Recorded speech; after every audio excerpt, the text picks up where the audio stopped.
They took that role very seriously. So the Bible prioritizes face-to-face sharing the meal as the highest level of communication a human can achieve between two human beings, and also between God and human beings as well.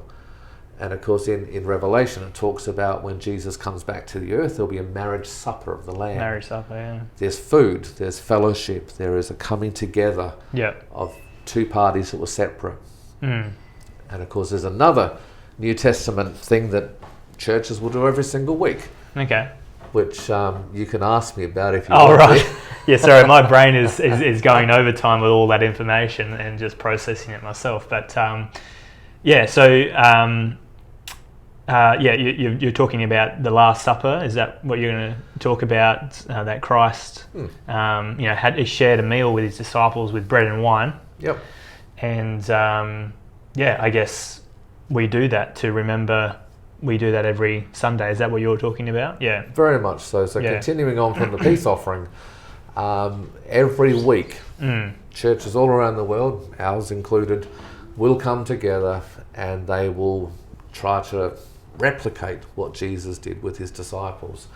And when we go back into the Matthew, Mark, Luke, John record, we find it was a very intimate affair. They all sat on the ground. They all leant into one another. They leant into one, like into each other's breast or whatever. That's right. They were leaning on one another, chatting in one another's ears. It was very common practice when Jesus says to John, whoever I give the dip to. So what he literally did is get a piece of bread, put it in a dip, shoved it in his mouth. And that was what they did to one another. And what it was all about was togetherness, oneness, and unity. So when you read that record, there is one loaf of bread. And Jesus was the one that broke it, passed it around, and people pulled off from that one bread. There was one cup. Yeah, everyone shared that. And in today's world, we think, I don't want to drink your dribble. Just thinking of all the germs and stuff getting passed around. Right. My wife's a nurse, she wouldn't like that. But that's the point. Just wipe it first. It's like we're brothers, we don't care about this stuff. There is things uniting us that is bigger than that. That's it, all the germs in one. Exactly, all the germs are all united in one cup, right? But again, it carries on from the Old Testament, the peace offering, where again, the highest form of fellowship, the highest form of communication that Jesus wanted to capture, to remember him, was again, face to face, sharing a meal. Yeah. Right, and so every week now, a lot of churches will have a little tiny thimble of wine, a little pinch of bread from a bowl.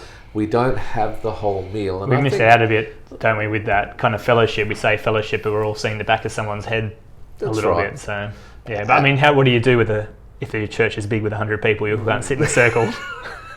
Can you? There's a lot of food prep every single week to sort of cater for that many people.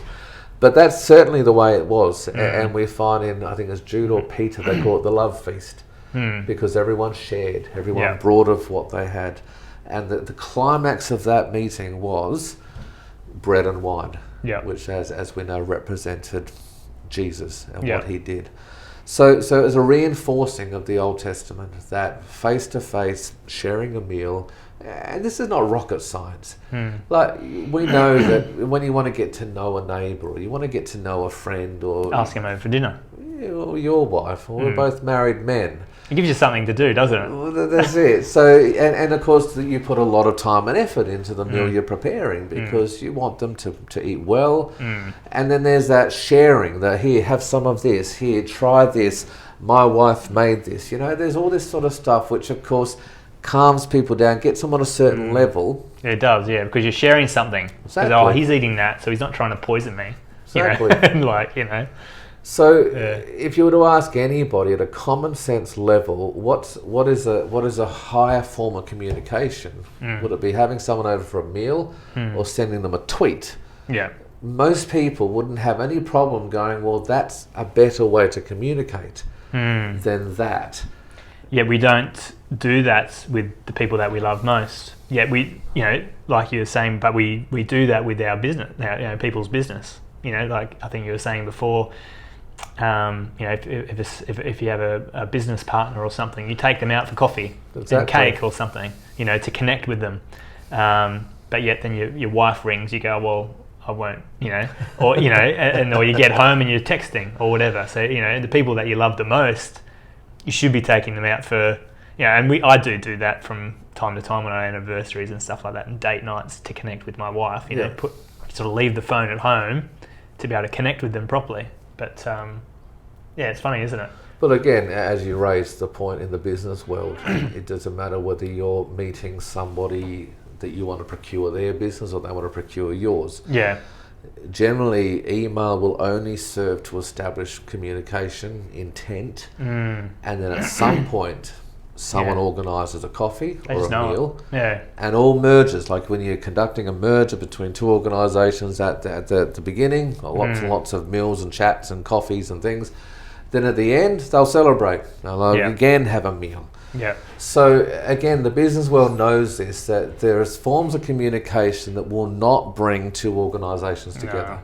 No. At a certain point, you've actually got to wine and dine that person, that entity, if you want there to be a meaningful relationship between the two of them. So what the Bible established is nothing new. It's with a bit of thought, you can say, well, that is a better form of communication. That form of communication will have a more quality relationship. And what you said with your loved ones, I mean, I communicated with my wife through email because she was in Europe at the time. And we weren't together. Yeah.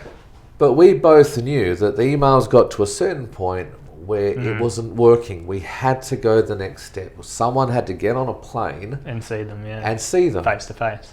And then when we did, we were cafes and restaurants pretty much every single day because we knew a lot about one another only at one level. Yeah. We felt we had to play catch up on the others because we hadn't seen, we hadn't met. Yeah. And so now, I mean, you would probably be the same with your wife. At every important event, you go out for a meal, you have a chat. If there's a little issue you think you need to talk about, get the kids off to someone else, go out to a meal, have a good old chat. Well, that's it. I mean, your memories that you remember, your special memories even from years ago, it wasn't like, oh, that was a great email that we sent. You know what I mean? It doesn't work like that. You don't think of that. It's like we were together without our phones, you know, and it's the same with, it's not hard. People love going to concerts, not just because they love the music, but there's this oneness. We're all singing the one song. We're all together. We're all smiling. We're all looking at each other's eyes. You know, and occasionally the person might be filming it, but that's sort of, when that person does that, it wrecks it. Or even the person that's doing it for themselves, they're not living in that moment. That you know, they're missing out on that connection, and people know that. It's like, you're singing the one song, you're sort of with one voice. You know that all the people are listening to the same thing, which reminds me, there's something in the Bible about that, isn't it? You know, like the one song or the. What was it, Nebuchadnezzar? I don't know. I was sort of thinking maybe positive one. I was sort of thinking more positive. Yeah, well, that was one. You know, he forced everyone to sing with one song and bow down to the beast. But he tried to make it attractive. He tried to get everyone, all the different instruments represented, all hyped up. You know, sort of a concert environment. Then at a given moment, they bowed down to their image. Yeah, so. and whacked that on the end. Yeah, that's right. I thought there might have been something in Revelation. I might have to look into that. You know, where it's there's like a one voice, one song. You know, or there was a new song. The new song. There's a new song, isn't there? Absolutely. There's a new song composed when everything, a part of Jesus' plan, all comes together, and the world is now, the kingdoms of this world have become the kingdoms of Christ. A brand new song, an anthem, if you like, is composed, which everybody sings and communicates and it's with connected one voice. Through one voice. Yeah, and it's similar when Moses and all them went through the Red Sea as well. They all sung a new song about everything that they've been through. Everyone's connected to their dancing, and they feel connected and everything like that as well. But that's a bit of a tangent, I guess. No, it is a mild tangent, but hey, that's fine because it is all connected. There are things that unite. Yeah, and then there are things that fragment, and of course, food, occasions, togetherness. They bring people together, but songs, singing together is another thing that unites people, gives them all one voice. Yeah, I mean, I conduct choirs, and there's a certain point where it's very hard to put in words, this electricity where everybody's singing, breathing, all the same, sounding together, and everyone feels it. If you were asked to say, what did you just feel, it'd be very hard to describe. But there's this oneness. Yeah, it gives you the vibrations. Yeah, and everyone's just like, wow, we're doing something pretty special. Let's hope no one sings out of tune. But coming back to the whole communication thing, what you see is something that is reflected in life. No one got married from texting. Yeah. Ultimately, if you want a meaningful relationship, you have to get together with that person and overcome the nerves, overcome the awkwardness, overcome the risk that something's hanging out of your nose, or you might have dribbled or splotched something down your shirt. All those things need to be, and when they are, and you have that meaningful exchange, there is something deep inside everybody, every human being, because social media is global. And the impacts are global. This feeling of disconnected yet being connected is global. Feeling. It's a huge feeling of disconnection. And what it shows you is God's made us all in a way that when certain communication boxes are ticked, we resonate at a very deep level. We go away and we feel like we've had a great evening. We feel like we know that person now. But there's trust. There's friendship. There's fellowship. Yeah. And all those things are possible because we've shared mutual needs, we've had the chats, we've overcome our social anxiety, if you like, and we've had those meaningful human connections, which you simply cannot get when you're typing or when you're clicking a like button or anything like that. It's just not possible. So that's at one level. So then you say, well, all right, surely we can't all have meals all the time. So as far as the Bible's... Why not? Well, you've only got to take one look at me, Lee, and you'll see why it's not a good idea to eat too much. I mean, you, this man's always outdoors putting fences, good neighbour fences around everybody. That's right, yeah. Contributing to the breakdown of society. Me, I sit on my tail and I talk to people about money. So that's my job, and I think it's very clear about who has the most active work. But no, then there is obviously verbal communication. Yeah. Right. So we're not having a meal; we're just chatting with somebody. Yeah. And so that clearly there's body language involved. There's you can see, you can hear, you're engaging on a real time level. And so what happens then when the phone rings or the text message comes in? What should you do in those situations? Well, I think the Bible's fairly clear. The Bible would have you. That is the most important conversation happening at that present moment in time. As far as enriching relationships and building relationships, that conversation should take the greater priority. Yeah, absolutely. And this is something I'm not a perfect man, Lee. I think everyone who knows me knows that. My wife's perfect, but I am not. But one thing I had tried very, very hard since studying this in the Bible is that when I am talking and a text comes in, I will not answer the text. I will try very hard. If someone rings me, then rings me again, I might check to see who it is if it's an emergency. But if I get the phone call and I'm talking, I will try very hard not to look at my phone. Because that's the most important conversation. You've got message bank. The text isn't going to fall off your phone. You can check it later. Right? So there are some principles that will guide your use. Now, when it comes down to these sorts of things, well, how does the Bible grade written communication? So there's the communication over a meal, then there's the face-to-face. So what does God think about, something that we don't do a lot of, but written communication, like I guess we do a lot of it actually with texting and things like that. In my mind, I was thinking of writing letters, but that's no one does that anymore anyway. No. If someone does do that, that does feel a little bit special. But it does. Yeah, but So what does God think of that further level down where we're not even seeing face to face, that part of communication? Well, it's an interesting question, Lee, because the Bible is a book of words. But one thing you'll find all the way through is that the one sense that God wants to stimulate the most is our ears.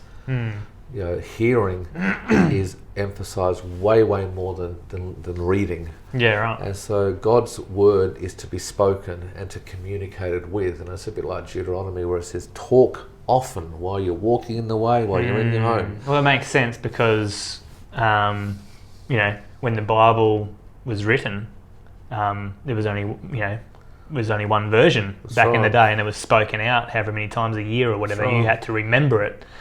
And the same, with literacy and things like that. Back in the day, there was only a certain amount of people, like scribes or whatever, that could actually read the text. That's right. So what happens to all other people? Well, did they just miss out, or they had to listen to it? That's right. And that was the main thing. But we're really blessed today, really, to be able to, to buy a Bible and to be able to read it. That's right. You just forget how great a blessing that is to be able to learn it for yourself, But it does teach us, though, that, God said to the kings, you had to write a copy of the law out whenever a king became a king. Yeah. Now, God could have said, all Levites write a copy of the Bible and then distribute that Bible to everybody. But there was no major priority about getting the written word into everybody's hands. It was more of a voice thing. Talking about it. And someone listening. That's the right. point. Yeah. And of course, there's a whole thing we can do as to why. When you look at the scribes and the Pharisees and how they pored over texts and they got so lost in each line that they lost, as Jesus said, the weightier matters. They would obsess about salt and pepper and tithing. 10% of my salt and 10% of my pepper. And so there was a danger which... So God wanted to be stimulated through the years. But again, we digress, and maybe that's something to be talked about again. What you find, though, in Paul's epistles, now when you go to the New Testament, we read about Jesus in the Gospels, written word. And Paul in Corinthians, Galatians, Ephesians, Colossians, he addresses different problems that the churches had with letters. He writes letters to them. But what you find as you go through a lot of these letters is that there's some problems he addressed in writing. He says, please do this, please do that, watch out for this, watch out for that. But then there's others, and one in Corinthians 13 in particular, he says, look, there's a lot of other things I want to say to you. But I'm not saying face to face. But I will say them when I come. They'll be set in order when I get there. Yeah, because sometimes it can't be done. Certain weighty matters can't be done in a letter. You need, because that person can read it a certain way or just read half the letter or whatever. You sort of almost need to grab that person and look them in the eyes and have that free flow conversation. And have that, that free. Yeah, well, you don't get that free flow conversation, do you, in a letter? It's like a one-way thing, a couple of pages of text. This is what I think, and then you've got to send that. And then you've got to wait for it to come back. You've got to wait for them to come back. Yeah. That's right. So. And the other one is John, the Apostle John, when he wrote his epistles. He communicates in two of them. I think it's 1 John 3 and the other one is 2 John. He says, I have so many more things I want to write to you. But I'm sick of writing. I want to wait till we meet face to face. He says, then will our joy be complete. Yeah. So he's writing a fairly intimate letter to believers and he's addressing specific individuals. But he says, look, I have a lot of things I want to say, but this is a poor medium of communicating it. It is, yeah. When we get together, though, face to face, I will be able to say everything that's in my heart. And he says, our joy will be complete, right? Yep. There'll be a completion. And of course, it's something we've been talking about all the way through, that there are certain communication tick boxes, triggers, that when we have them, we feel rewarded. We feel like we've benefited from the exchange. We feel like we've given and we feel like we've received. And John, right back then, said, this is a poor medium for doing that. Writing letters is not a good way to achieve this. If I want complete fellowship, complete joy, I want that to be fulfilled, we will put that to one side and I'm going to come to you and then we're going to share real meaningful communication. So what it shows you then, if you look at the peace offering and then you look at the bread and the wine, the Last Supper, face-to-face sharing a meal is where the best quality relationships can be developed. Yeah. Of course, common sense teaches us that in the business world and romance. Next level down will be verbal communication, face-to-face, reading, looking at the body language, tension, words, inferences, all that kind of thing. Then you would probably say the mobile phone. Right? When you actually pick up the phone and talk to someone, at least you can resolve those little misunderstandings quickly. And I didn't mean to say that. Sorry if you took me wrong. And in my job, that's right. Yeah, I was fairly successful in my role resolving disputes, and most of it was done over the phone. Yeah. I would generally insist on talking because so many misunderstandings can be ironed out. Yeah. With that, talking. I didn't say that. Sorry, can I just stop right there? Start again. I obviously said that wrong. Yeah. And the amount of times I would say that, whereas in a letter, you can't. You can't because you don't understand the person very well. Exactly. And they don't understand you. Yeah.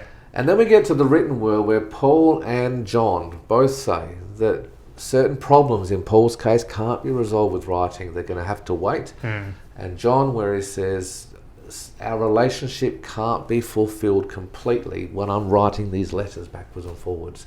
Our joy will be fulfilled when we come together. Yeah. And so that the written word is, in a way, the writing can be texting, tweeting, Instagram, all that kind of stuff as well. All forms of written communication. Yeah, which is not a great way of communicating. It's at the bottom, isn't it? Exactly. It's the bottom of the funnel. It serves a purpose. Well, hi everyone. I hope you enjoyed part 2 of what the Bible thinks about smartphones. If you look in the description below, it's the final and last part 3. And also, if you're interested in any other videos that we do about, we basically have called it Ask the Bible Anything, please feel free to hit that subscribe button, and you'll get notified when we create new content. Okay, well, thank you, and God bless, and we'll see you next time.